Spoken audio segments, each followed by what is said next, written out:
库尔斯克再燃战火，俄军伤亡破千，50辆装甲车突俄防线。俄军伤兵被拷送前线，士兵感叹遭国家抛弃。乌克兰士兵空投一封橘子信，成功劝降俄罗斯士兵。精心策划的暗杀行动，又一臭名昭著的乌奸被干掉。被俄罗斯武装部队处决的乌克兰士兵案件，从1天到100天，川普将如何结束俄乌恩怨？俄军为谎报战果拍5秒视频，仅1个人存活。惊悚曝光，国际哗然，大批俄军遗体被抛入万人坑。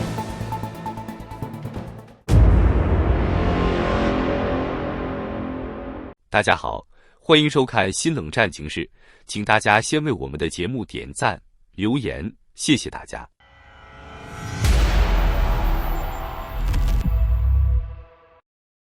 今天是2025年2月8日，俄乌战争进入第1081天。近期，乌克兰军队在俄罗斯库尔斯克地区发动新一轮猛烈攻势，成功突破了部分俄军防线，打得俄军措手不及。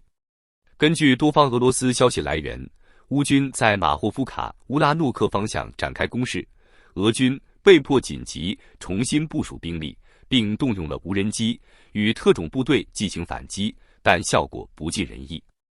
俄方报道指出，乌军在切尔卡斯卡亚、科诺佩尔卡、乌拉诺克一线动用了多达9辆装甲车，并在维克托罗夫卡、克鲁格连科耶方向发起第2波攻击。他们的战术灵活且具备高度协调能力。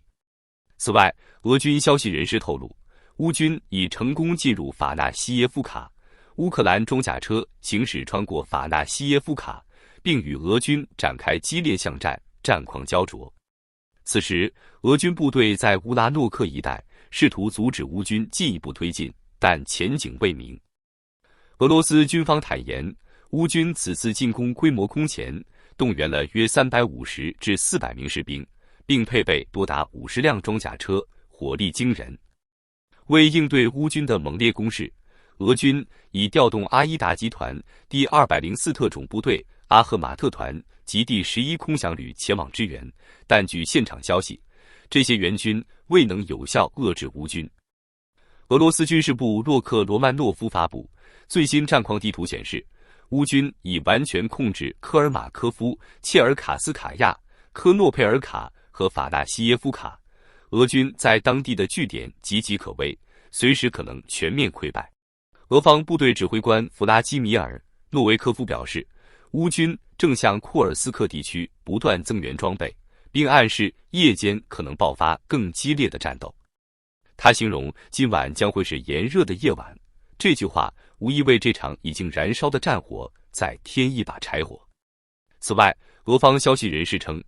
乌克兰军队正向苏贾方向运送大量装备，可能计划发动更大规模的攻势，战局走向令人关注。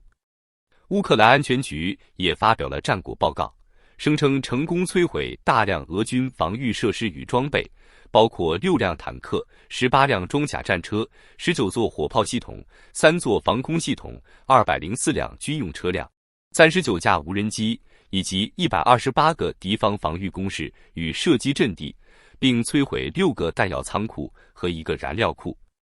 这些战果无疑对俄军士气造成重大打击。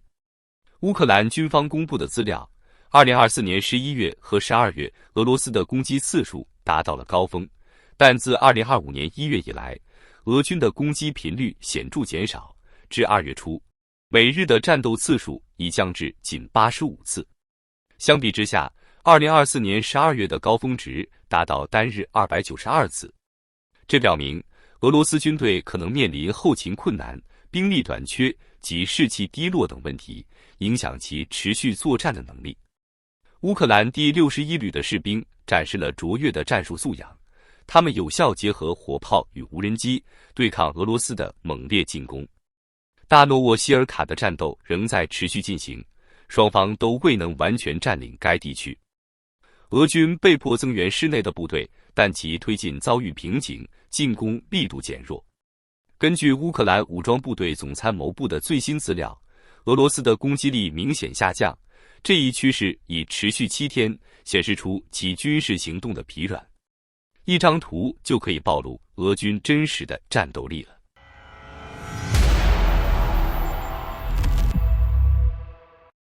近期，一段由家属提供的影片在网络上流传，画面中大批俄罗斯士兵卧躺在地上，看似在休息，但仔细一看，这些士兵竟被铐在一起。据了解，影片拍摄地点位于西伯利亚的科迈罗沃区，这些士兵因受伤或拒绝前往前线作战而被拘留。更令人震惊的是，其中部分人身受重伤，未能获得妥善医治，却仍被预计送回战场。俄罗斯国防部长曾表示，由于野战医院的现代化，将努力促使96%的伤兵返回前线。此言论引发外界质疑，认为这反映出俄罗斯战损严重、兵力短缺的问题。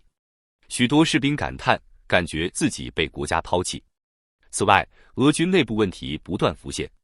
据报道，俄罗斯士兵康斯坦丁·朱尔巴因逃兵罪被判7年徒刑。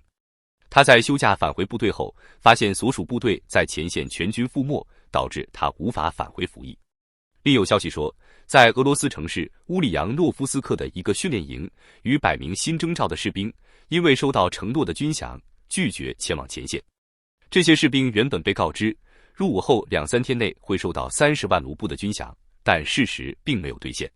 自2022年2月以来，俄罗斯军队面临日益严重的逃兵问题。截至目前，已有近16000名士兵因擅离职守或拒绝服从命令而被起诉。仅在2024年，就有10308起拒绝作战的案例。许多士兵宁愿选择入狱，也不愿返回前线。面对这些问题，俄罗斯当局加强了对逃兵的追捕力度。例如，士兵阿纳托利·谢切宁为逃避战斗逃往亚美尼亚，但最终被遣返回国，面临审判或再次被派往前线。俄乌近3年的战争，双方伤亡已经接近200万。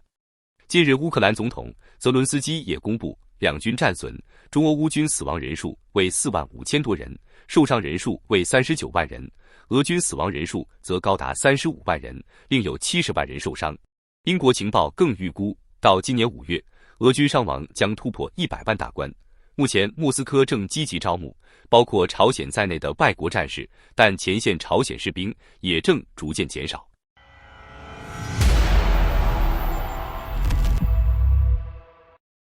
乌克兰第117领土防御旅的战士用智慧，在一枚橘子帮助下俘虏了一名俄罗斯人。故事发生在与苏梅地区的边界。一名绰号为 Dex 的士兵说，侦察兵发现了一群盘踞在森林中的俄罗斯士兵，并召唤无人机部队出动对其打击。当时大约有20多个俄罗斯人潜伏在森林里，我们出动了大约有11个 FPV 无人机。一阵激烈的轰炸后，只剩下最后一个活着的士兵，这名俄兵他不想死。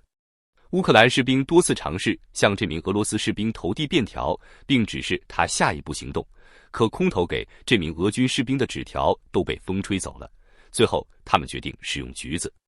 这次乌军士兵用纸条包住一枚橘子来增加重量。他们用纸条把橘子包好，空投落在俄兵的身上，这样他就可以读到了。最初，俄罗斯人不敢上来捡这张纸条，他以为空投下来的是哑弹，因为乌克兰人过去常常空投手榴弹来对付敌人。第3次乌兵又扔下一个橘子，俄兵终于回过味而来。他先是用脚踢开，然后终于下定决心，小心翼翼捡起橘子，打开包装纸条，阅读了上面的指示，然后朝着乌兵走过去。他终于被俘虏了，不用死在战场了。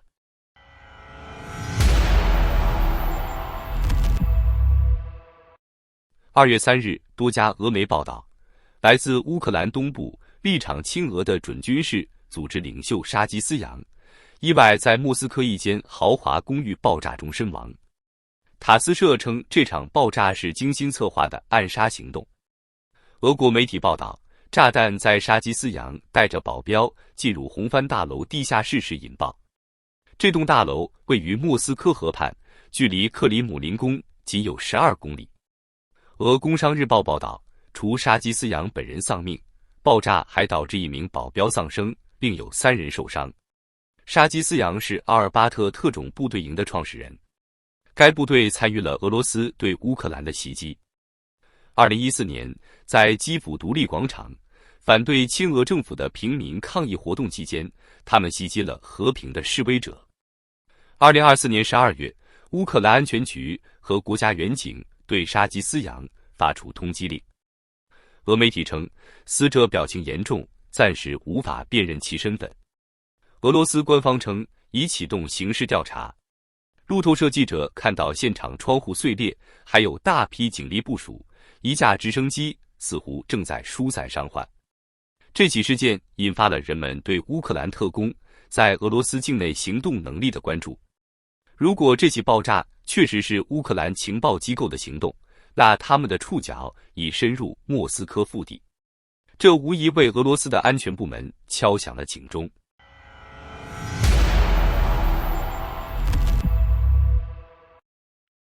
2月3日，乌克兰特殊情况失踪人员专员阿图尔·多布罗谢多夫宣布，当天出现在社交媒体平台上被俄军手斩的乌克兰军人身份判断已确定。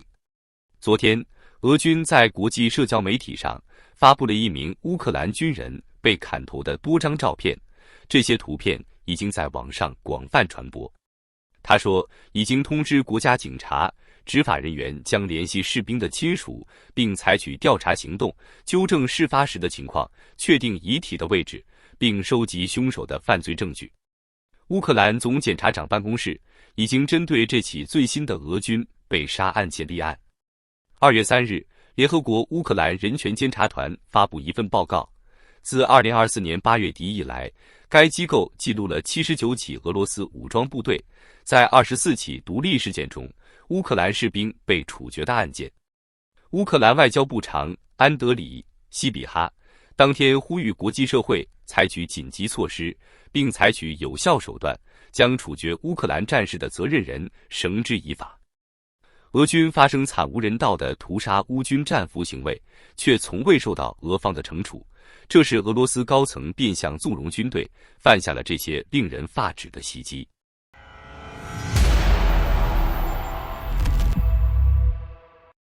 说到结束俄乌战争，美国总统川普又有新动作了。在之前说自己能在1天内谈判结束俄罗斯对乌克兰的残酷入侵后，现在他有了更实际的计划，100天内停止战争。接下来我们一起看看川普这个和平方案到底有多大惊人的效果。据乌克兰媒体报道，川普正在推动一个于复活节前使乌克兰总统泽连斯基与俄罗斯达成停火协议的计划。最终目标一定要在4月20日之前达成停火，冻结俄罗斯军方目前的前进势头，禁止乌克兰加入北约，要求基辅接受俄罗斯对带有侵略土地的主权。更详细的条件包括乌军撤出俄罗斯库尔斯克地区，这里自去年8月以来成为乌军反攻据点。欧洲军队监督非军事区，其中可能由英国军队参与，但美国军队将不会参与。欧盟协助乌克兰重建，重建费用可能高达4860亿美元，并通过特殊能源关税来贴补资金。方案将分阶段进行。2月初，泽连斯基与普京进行电话会谈；2月底至3月初，两国领袖进行面对面会谈。4月20日正式宣布停火，5月9日公布战争结束的正式条件，并要求基辅不再延长或动员军队。对于川普的方案，乌克兰总统办公室已严正否认了该报道的真实性。总统办公室主任叶尔马克在《每日电讯报》中表示，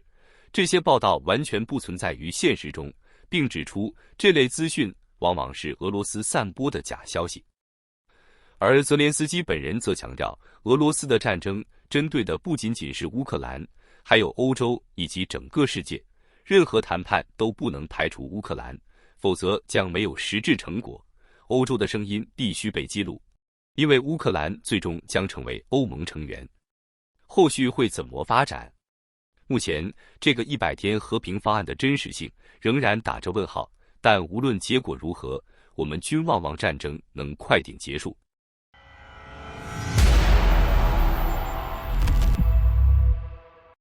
近日，一位被俘的俄军士兵表示，为配合上级谎报战果的需求，他们总计出动15名士兵拍摄一段长仅5秒长的影片，只有他一个人存活下来。俄乌战争持续至今已快满3年，双方仍在前线地区进行激烈的交战。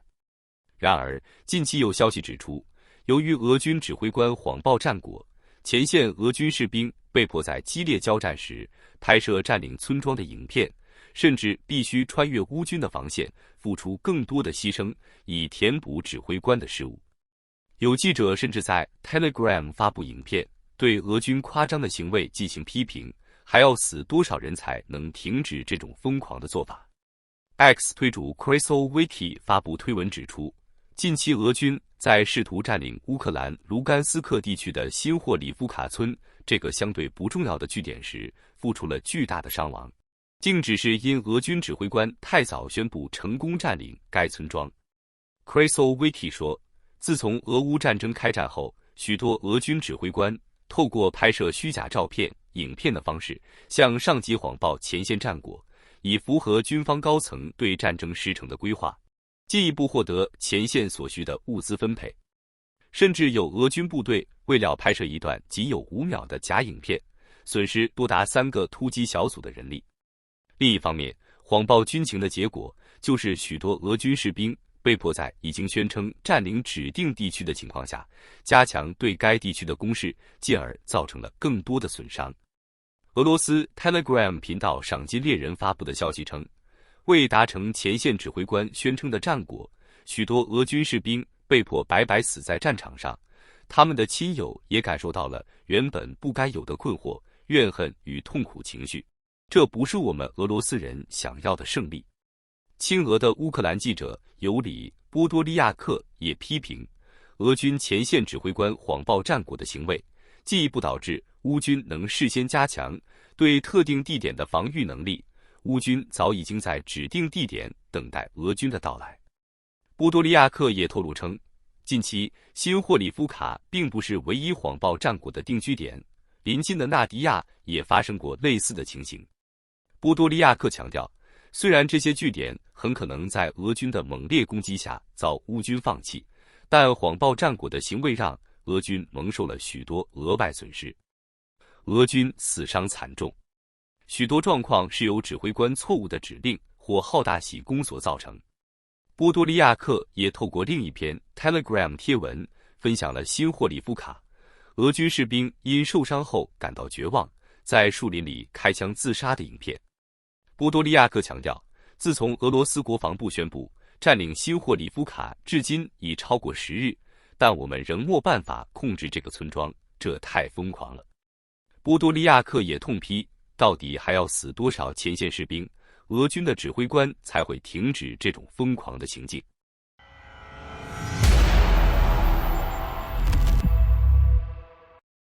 猜猜无人机拍到的这些俄罗斯人在干嘛？挖坑，挖万人坑。最令人震惊的事发生了，乌克兰无人机拍摄到的画面中，俄军士兵竟然在前线挖掘巨大的万人坑，以埋葬自己阵亡的同胞。近期，一段震撼的无人机画面曝光，显示俄军在战场后方大规模挖掘万人坑，试图掩盖阵亡士兵的真实数量。乌克兰军方指出，俄军使用重型挖掘机和大型卡车，将大量士兵尸体直接倾倒入深坑中，场面惊悚，宛如工业化处理。根据卫星影像显示，这些万人坑的分布范围广泛，主要集中在顿涅茨克和卢干茨克等基站区。这些大规模土方移动迹象与此前布查大屠杀后的掩埋行动极为相似，令人怀疑俄军是否试图消灭证据，逃避国际社会的追责。影片中可见，卡车不断将尸体从前线运往秘密掩埋地点，没有任何辨识程序或标记，直接将遗体以垃圾处理的方式倾倒。专家分析，这样的行为不仅仅是处理战损，更是为了掩盖俄军在前线的重大伤亡。俄军在战场上死伤惨重。乌克兰国防情报局局长布达诺夫透露，俄军此举可能有3大原因。首先，掩盖战损数据，避免士气崩溃。俄罗斯官方长期低报战场伤亡，这些万人坑证明实际损失远高于公布数字。其次，逃避抚恤金支付，减轻经济压力。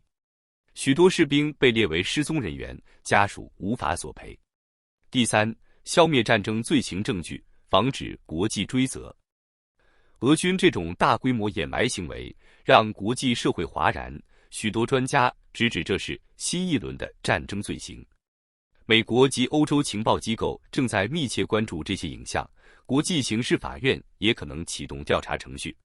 好的，感谢您一口气看到最后了，这是对我们最大的鼓励和支持。要看最全面、最及时准确的战场热点报道更新，就请每日锁定新冷战情势。如果您喜欢我们的节目，也请您点赞、留言、订阅，把视频分享出去，让更多的人看到这个节目。想要赞助我们的朋友，可以打开超级感谢打赏赞助，帮助我们能持续做出更多好节目。谢谢大家。